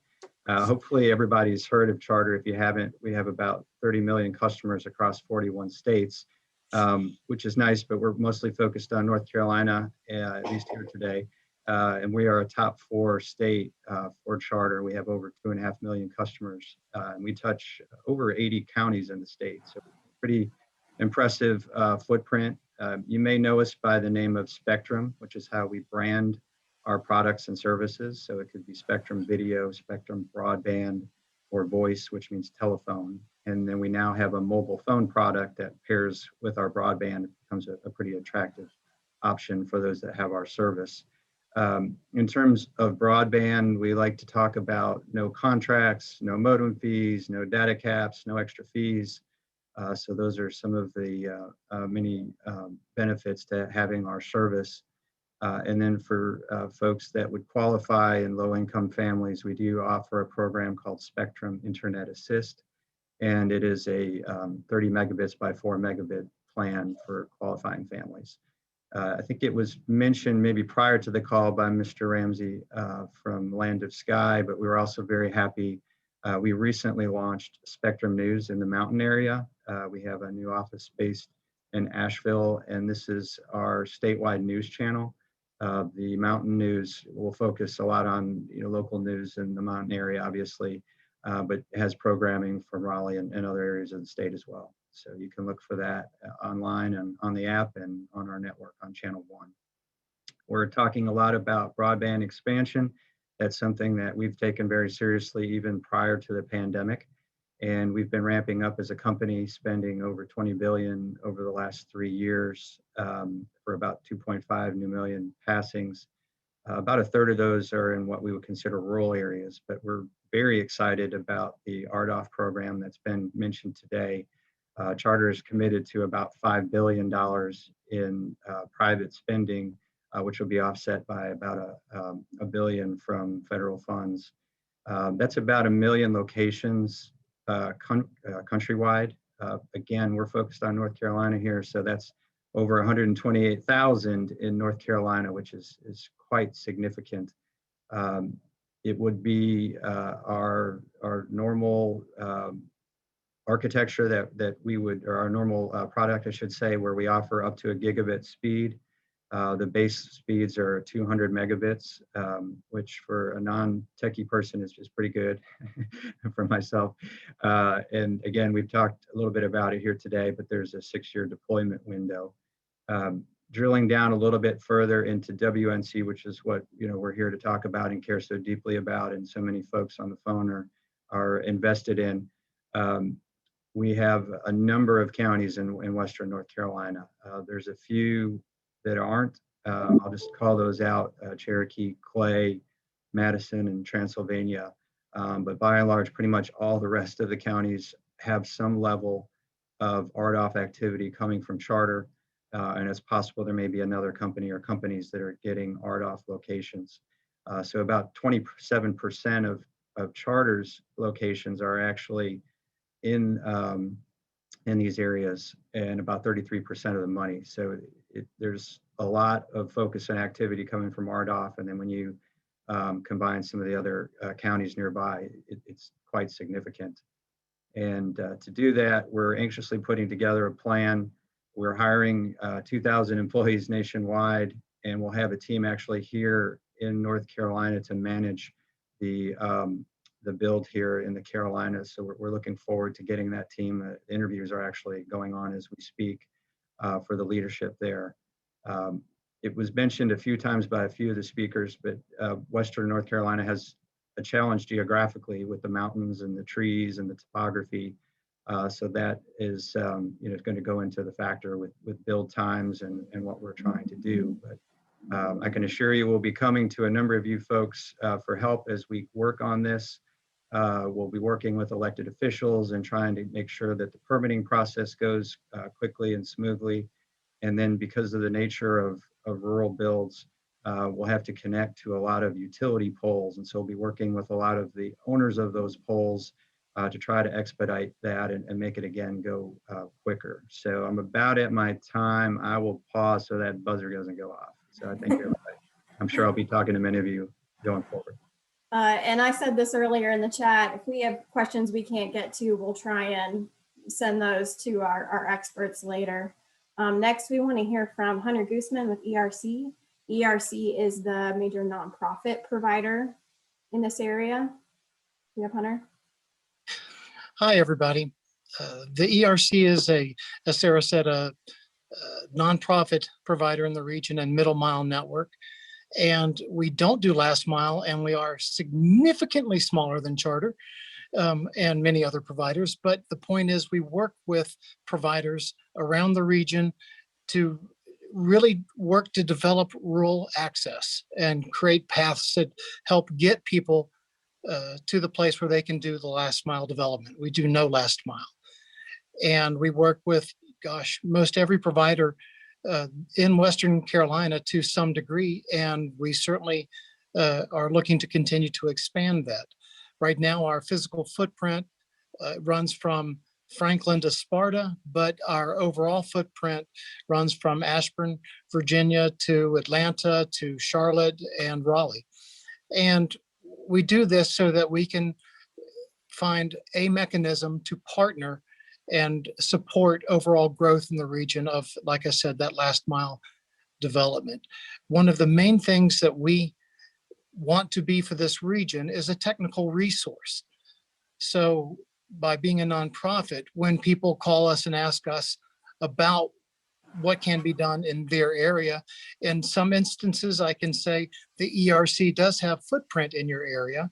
However, there are better options available to you, and they could be fixed wireless. They could be another fiber provider. That could be an incumbent provider in the area. But either way, we're trying to promote greater competition and greater opportunities for everybody. That's the simplest way of outlining the ERC's role. We also not only are a technical resource in the region, but we also do a lot of work with regards to policy at local, regional, state, and federal levels, and are constantly trying to just find better ways to expand technical opportunities for everybody. Thank you, Hunter. Next up, we want to hear from Nathan Hoff at the French Broad Electric Membership Cooperative. They have been deploying largely in Madison County, and they also have service in Buncombe County. They've been very influential in getting a lot of grants for their projects, and we get a lot of questions come to us about using the poles and using the electric companies. So we're excited to hear from him. Do we have Nathan? Yeah, I'm here. I put together a few slides. I've got a lot to talk about, so I'll just get right to it. French Broad actually started pulling fiber to our substations back in 1999. So we've been pulling fiber for quite a while. We didn't start offering internet service to people until we started doing BPL, Internet by Power Line, back in the early 2000s. That service was adequate at the time, but it kind of flopped. The provider went bankrupt when a tornado took them out. So since then, we kind of limped the system along, trying to figure out how we can meet the needs of the area and serve the people that don't have any access to high-speed internet. We started a fiber to the home pilot project in 2017. We served about 100 homes in that pilot project. The board wanted to see kind of what the costs were going to look like, see what the take rates look like, and we had an overwhelming success with that project. So we, ever since then, we've been gradually expanding, and as Sarah said, we've been aggressively applying for funding at all different levels, federal, regional, state, and local, and we received all different levels of grant funding, totaling up to about $10 million to service the people in our areas. We continue to do work in grant and non-grant areas. And then I included a little chart down there of how we've grown since 2017, starting out, with 200 subscribers until 2020, over 3,400. And we're well on our way to 4,000 this year, and we'll pass that soon. Next slide, please. So we have a different way of doing things as a co-op here. It's a very do-it-yourself atmosphere. A lot of people wear different hats. And so when we started out, we used a lot of in-house employees, and we still do, working with our local contractors. And it's really made a difference as far as costs go.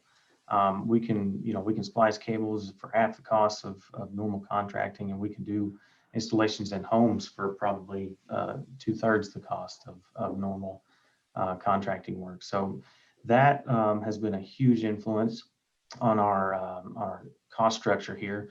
We also don't have any make ready, as everybody's been alluding to. We own the poles and we maintain the infrastructure already. So we have that in place, and that's no cost to us. We also build ADSS and non-conductive fiber in the power space on the pole, which means that there's basically zero make ready costs, which can be a significant portion of the pie to get service out to people. We deploy a distributed tap architecture. It's not necessarily a newer architecture, but it's an architecture that allows us to use smaller amounts of fiber, smaller cables to reach deeper into our network and serve still hundreds of people off of very small count fiber. So we use that architecture, and then we also just minimize our site visits, going out to people's homes. We make one trip out there to just make sure that nothing's in the way, and then we show up and put it in for you all in one day. Next slide. We have faced some challenges along the way. When we first got started, there was a fear of the unknown. What were the costs going to look like? How were the take rates going to be? Those were the main two drivers. At the time, we didn't know the difference between an OLT and an ONT. So there was a lot of learning that we had to do along the way. Another challenge, obviously, is the funding to reach the really hard to reach areas. We started building right here around our office in kind of the slightly more dense, but still yet underserved areas. We've since branched out, and we received funding for a lot of the hard to reach areas that we're starting to work on now. Terrain is obviously a big factor. I've got two stories. We've actually floated fiber down a river to get it to somebody's house before, and we've also brought a boat out to a job to cross a river to get fiber to somebody's house. So if there's a will, there's a way, and we're willing to do it. The COVID obviously was a big hindrance, mainly from product lead times. Fiber, used to, you could get your hand on fiber in a matter of 3 or 4 weeks. Now it's up to half a year to a year. So things are getting pretty crazy on the product lead times, but we've been able to stay on top of it here and keep building out rapidly. And then that brings me to the last point there, managing our growth. We've grown, from 200 to over 4,000 or almost 4,000 subscribers in just the last 3 years. So getting a handle on, what the network is developing into and growing into has been a little bit of a challenge, but we've definitely been able to handle it. And then my last slide, the successes we've had in the beginning, just the success of taking the calculated risk. It was a good decision by our board and our manager to proceed with building the network. You know, we had a pretty good handle on what the costs looked like, and we were willing to sink the capital into it to meet the needs of the people. And then also making decisions, the right decisions along the way, building a purely fiber to the home network, not trying to do a hybrid or dabble into the wireless side of things has definitely paid off for us. We target underserved areas first. We still continue to target underserved areas. These are areas that only have access to DSL or no access to even DSL. We offer pretty much free installation and no contracts. We cover $2,500 of everybody's installation costs, which is 99.9% of everybody that we hook up. And then we also offer gigabit service to every single subscriber on the network with managed Wi-Fi. So if you have an issue in the house and devices, you know, have connectivity issues, we can help you troubleshoot that. And the speed, the gigabit speed is unmatched.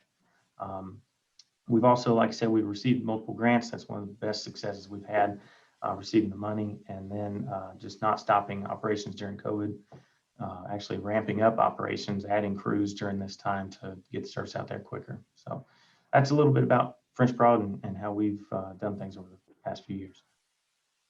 And Nathan, one question in the sense of what is 2021 for French Broad? What can we expect out of you guys? We are actively working on a grant in Northern Madison County and Unicoi County, Tennessee. So we'll be wrapping that grant up in the next 6 months-ish. We also won a state grant, the North Carolina Great Grant.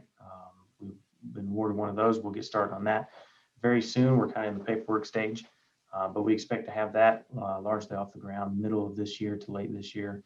And then we've also been awarded a USDA grant for a large area to the west in Madison County. So we'll, depending on how the USDA and states get along, we'll be able to start on that grant hopefully this year and over the next couple of years, really knock these areas out. Great, thank you.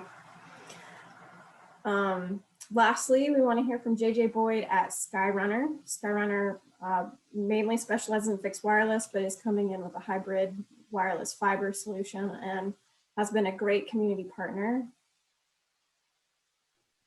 Do we have JJ?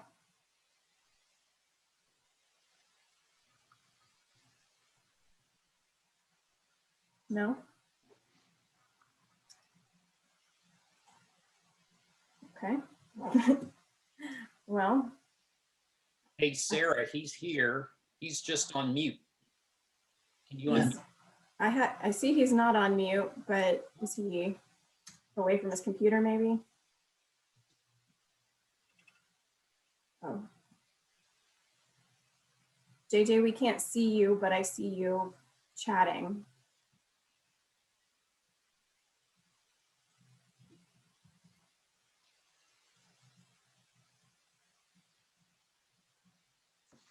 Sarah, while we wait for him to come on, I love it when technology sort of messes up with real technologically sophisticated people. I did want to mention one name that I forgot to comment on, and that is that Mark Hoyt has joined us. Mark is the Chief Information Officer at North Carolina State University and was really one of the people that started this whole issue of the Next Generation Network project and then this project as well. So Mark, thanks for joining us, and I'll turn you back to your regularly scheduled program and JJ. Hello, can you guys hear me now? Yep. Yes, thank you. Okay, perfect. I had to reselect the same microphone again, so that's Windows for you. I want to thank you guys for putting this on and enabling many of us in the broadband community to reach into a lot of the underserved areas that normally there would not be necessarily a business case to do. So a lot of good work has happened in 2020 and before. But a little bit of history about Skyrunner. Our roots kind of go back to around 1997 when Skyrunner in its current form goes back to 2004, but around 1997, our founder, original founder, started putting in the first wireless links and said, hey, there might be something to this. You know, at the time, those technologies were very expensive. You know, a pair of radios are around $20,000 a pair, and you're not going to make much of a business case. But thanks to commoditization and largely cell phones, it's enabled the commoditization of the technologies that we deploy. Skyrunner serves around 20 counties in the western part of the state. We kind of go from Catawba. JJ, we're getting some feedback and we can't hear you anymore. No.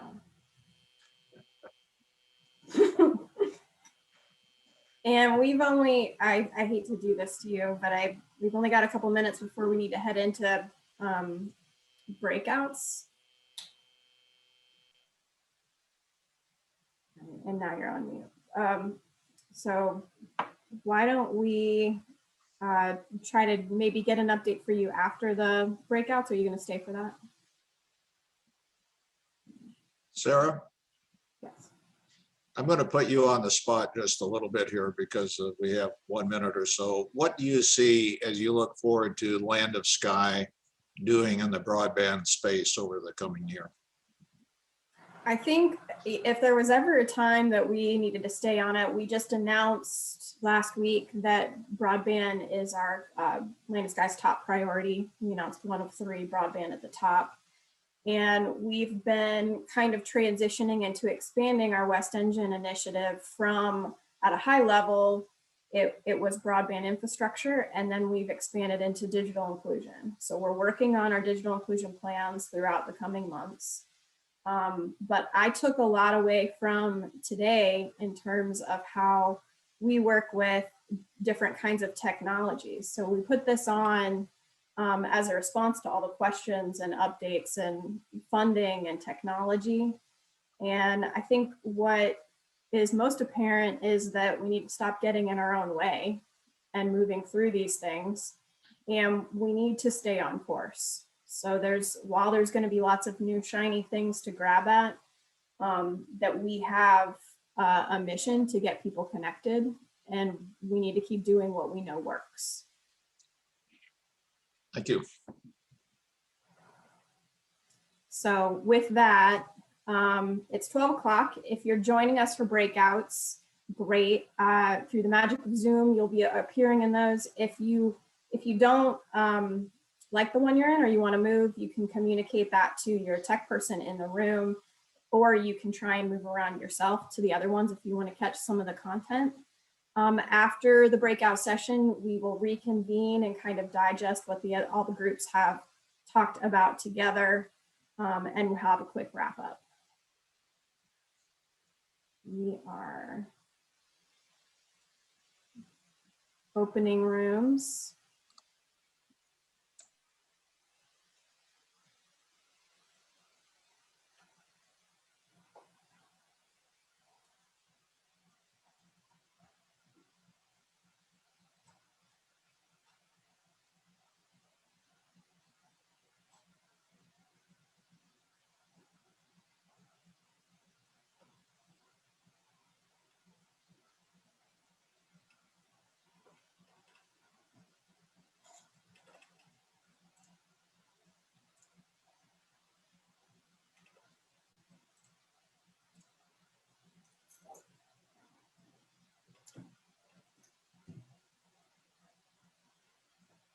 And if you see something on your screen that says you need to join, you might need to press something if you have that setting.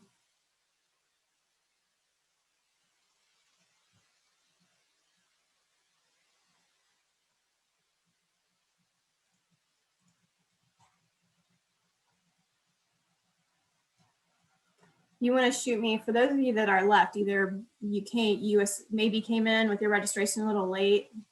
If you want to tell me where you want to go, we've got funding, technology,